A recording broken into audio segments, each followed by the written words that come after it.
大家好，歡迎嚟到財經策局嘅 podcast 啦，嚟到4月29號星期三啦。我做呢個頻道呢，其中一個理由呢，係因為其實好多企業甚至係政府機關喺好多時候呢，都會搬出一啲呢就表面好亮麗、好靚仔嘅數據出嚟，咁就掩過呢後邊真實，大家其實呢可能喺霎時之間呢睇唔到背後嗰個實際嗰個狀況。咁呢個呢，其實都係呢個頻道點解叫財經策局呢？就希望同大家拆解下啲數據背後呢，其實唔同嘅一啲現象。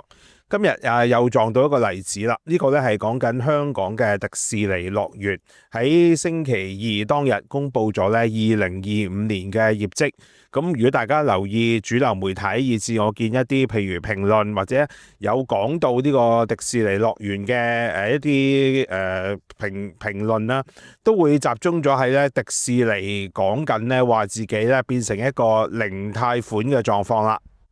講到自己無債一身輕啦，亦都唔再欠咧香港政府即係納稅人嘅金錢，未來可以更加輕身上路。咁呢啲咧係好大部分媒體咧有報道呢個迪士尼嗰個盈利業績嘅時候咧，都集中講咗呢個狀況。咁但係一個企業有貸款係咪問題呢？其實呢個我自己覺得，如果有適當嘅貸款用嚟做一個擴張，其實絕對唔係一個問題。而更大嘅理由係迪士尼樂園背後嘅大股東，正正係香港特區政府持有52%嘅股權。咁你話自己雖然係零貸款，唔再欠香港納稅人嘅錢啦，咁但係你唔好忘記背後自己嘅身份啦。香港嘅納稅人仍然係你最大嘅股東，而更重要係過去一年其實迪士尼嗰個業績盈利表現咧，我形容出現咗一個五跌嘅狀況。咁但係呢啲咧就似乎俾呢個零貸款呢個講法咧完全掩蓋咗。今日會同大家拆解下呢個迪士尼樂園嘅業績，亦都會同佢比較下香港海洋公園到底邊個表現咧係更加差呢？今日用啲數據同大家拆解一下。跟住呢個香港迪士尼樂園公布啦，截到舊年嘅9月27號嘅財政年度，佢嘅收入同埋淨利潤啦，分別係86億9千萬同埋5億3600萬，分別按年減少咗1.4% 同埋36%。而更重要咧，迪士尼自己講到咧，係首次實現咗一個零貸款嘅狀況。喺2025年財政年度完結之前咧，已經向股東全數償還所有貸款啦，亦都係首次實現咧呢個零貸款，反映咧財務狀況穩健，並且咧指未來呢個擴建工程亦會穩步進行嘅。其中呢個動畫為主嘅 Pixar 啦，呢個主題娛樂體驗館咧，亦都將會喺明年開幕。咁似乎主流媒體都被呢個首次實現零貸款呢個講法咧，係集中晒個眼球喺呢一方面。正如我頭先一開始講，迪士尼樂園作為一個資本密集，用一個貸款或者係股東嘅資金去做擴張咧，其實係呢啲大型樂園咧過去一貫嘅一個具體嘅做法，因為個投資期咧係相當之長。咁當然呢啲大型嘅娛樂樂園，呢啲體驗嘅一啲大型嘅唔同嘅機動遊戲，以至係唔同嘅體驗館。佢嗰個年期咧，經營年期亦都係可以攤分到好長嘅。咁所以單形容自己係零貸款嚟咁樣係實現，覺得自己係其中一個成就咧，其實我自己有啲摸不着頭腦噶。咁但係咧，似乎香港嘅本地主流媒體亦都全部收貨，基本上咧亦都全部用呢個數據嚟講呢個零貸款。咁但係實際上我哋翻查翻2025年迪士尼樂園嗰個業績表現啦，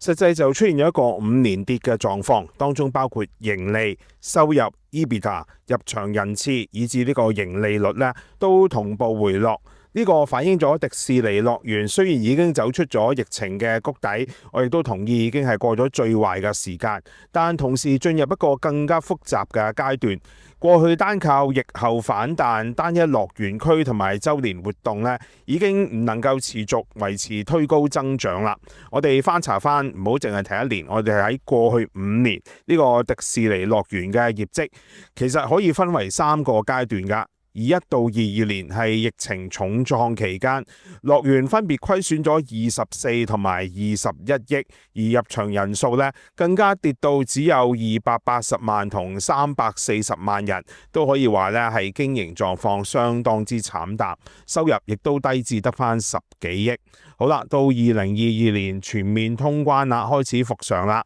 我哋見到2023年開始咧，迪士尼樂園嘅虧損開始收窄啦。虧損咧由之前一個年度嘅22億大幅係回落到只係蝕3.5億，收入亦都由之前嘅22億咧，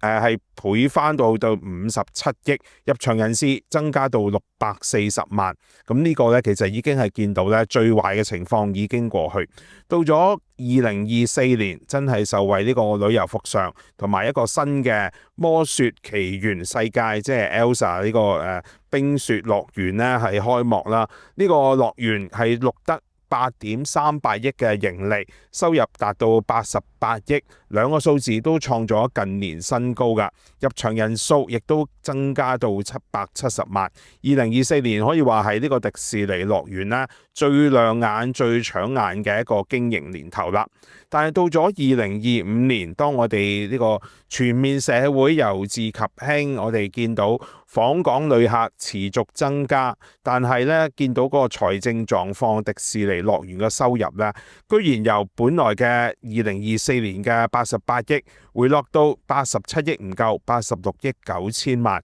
而淨利潤個跌幅咧更加顯著，由之前嘅8.38億跌到得返5.36億，跌幅高達36%㗎。咁而入場人次咧，亦都唔見得話因為訪港旅客增加而有所回升，反而由24年嘅770萬跌到750萬人次。雖然750萬人次仍然係歷嚟第2高嘅位置，但係喺20週年呢個咁值得紀念、推廣咁多活動嘅日子，呢個反而係人數持續下跌，呢個就值得大家去重視啦。根據呢個園方迪士尼樂園嘅自己解釋咧，呢個入場人數下跌咧係受香港居民出境旅遊人數增加、宏觀經濟嘅不確定性，加上極端天氣，又係賴天氣啦。單係舊年就話有15場嘅颱風同埋5場嘅黑雨，惡劣嘅天氣令主題樂園咧呢啲係帶嚟經營嘅壓力。咁但係整體呢個園區咧，對呢個整體業績同埋盈利水平咧，仍然係非常滿意咁講嘅。咁但係我斟酌嘅係喺過去1年咧，我哋見到訪港旅客嘅人數咧，其實係創咗近年嘅新高，係升到咧係接近5000萬、4900幾萬嘅人次。咁但係調翻轉，我哋見到咧，樂園入邊嘅旅訪客人數咧，喺咁多宣傳活動呢個20週年嘅活動，加上新嘅主題館，全世界獨有㗎啦，呢個冰雪奇緣呢個體驗館，但係個入場人數咧反而係有所減少。根據園區自己嘅數據解釋咧，其中舊年嘅迪士尼訪客有36%係嚟自本地客，當中咧呢個百分比咧比起前一年即係24年咧嘅32%咧，按年係跌咗4個百分點，而有近40%就係內地客。換言之咧，內地客嗰個入場人次百分比咧，更加係由之前一年嘅46%咧係跌至40%唔夠，而剩低嘅25%就係嚟自其他市場，按年增加咧就大約3個百分點，當中咧印度同埋澳洲旅客嘅增幅比較大。咁呢個其實背後反映咗，無論係嚟自香港居民，以至係內地嘅訪客，喺過去一年呢，其實佢哋對呢個再入場呢個迪士尼樂園嘅興趣呢，已經係減少咗唔少，以至呢入場嘅百分比呢，嚟自佢哋嘅percentage 呢係有所減少，反而呢，可能係其他東南亞或者澳洲嘅一啲市場，佢哋呢啲旅客呢，可能就未去過香港嘅迪士尼，因此呢，仍然有興趣，包括呢幫襯呢個冰雪奇緣呢個體驗館。咁但係當香港本地客同埋內地嘅訪客都對迪士尼樂園嗰個參觀百分比有所回落嘅時候，到底未來我哋呢個迪士尼樂園仲有咩可以支撐住佢嘅未來增長呢？更重要係過去一年香港嘅訪港旅客逼近5000萬人次，呢個係創咗近年疫後嘅新高啦。但係咧，我哋嘅入場人數咧，反而係有所減少。咁呢個背後反映咗咧，顯然樂園個吸引力已經跟唔上咧整體旅客訪港旅客嗰個反彈。而由數字睇到咧，過去一年雖然入場嚟訪港嘅旅客有近5000萬人，但係真正過夜嘅咧，其實一半都唔夠。咁如果唔過夜嘅人，佢哋仲會唔會去迪士尼呢？我自己都好大疑問。呢度都可以簡單比較下2025年迪士尼樂園同另一個香港主題公園海洋公園嗰個比較。顯然如果咁樣比較呢，就迪士尼樂園係財務狀況係靚仔好多嘅。我哋見到迪士尼喺2025年仍然可以賺到5億幾，並且實現咗零貸款。海洋公園雖然受惠一個熊貓經濟，收入同入場嘅人數都有所改善，EBITDA 由虧轉盈啦，但係整體咧仍然錄得虧損㗎。主要咧就係受到呢個水上樂園嘅拖累。咁呢度其實都大家比較咧，好明顯迪士尼樂園嘅 IP 咧係仍然遠勝海洋公園㗎。到今日為止，海洋公園咧都仍然諗唔到有辦法咧可以改善到佢未來嗰個盈利。所以咁樣比較咧，亦都見到話迪士尼樂園咧並唔係弱勢㗎。一方面已經還清咗貸款啦，財務壓力係大幅減少，而佢嘅酒店入住率咧亦都升到去79%，接近80%啦。呢啲酒店嘅入住率咧，相信其實係為園區咧帶嚟好重大嘅收入貢獻㗎。呢個都反映咗咧外地旅客同埋過夜客咧仍然有一定嘅需求。咁而人均消費亦都創咗新高啦，都證明咗迪士尼嘅品牌仍然有定價能力。咁但係咧，而家遇到個問題係咧，佢未來呢啲吸引力嘅景點新嘅設備係咪可以足以突破而家佢面對一個樽頸嘅狀態咧？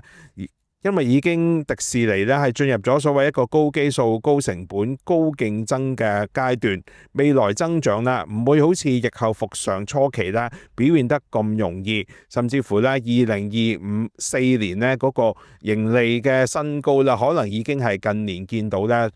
所謂一個峰值，即係一個 peak 見到呢個咁嘅狀態，未來咧未必可以重返到呢個情況㗎。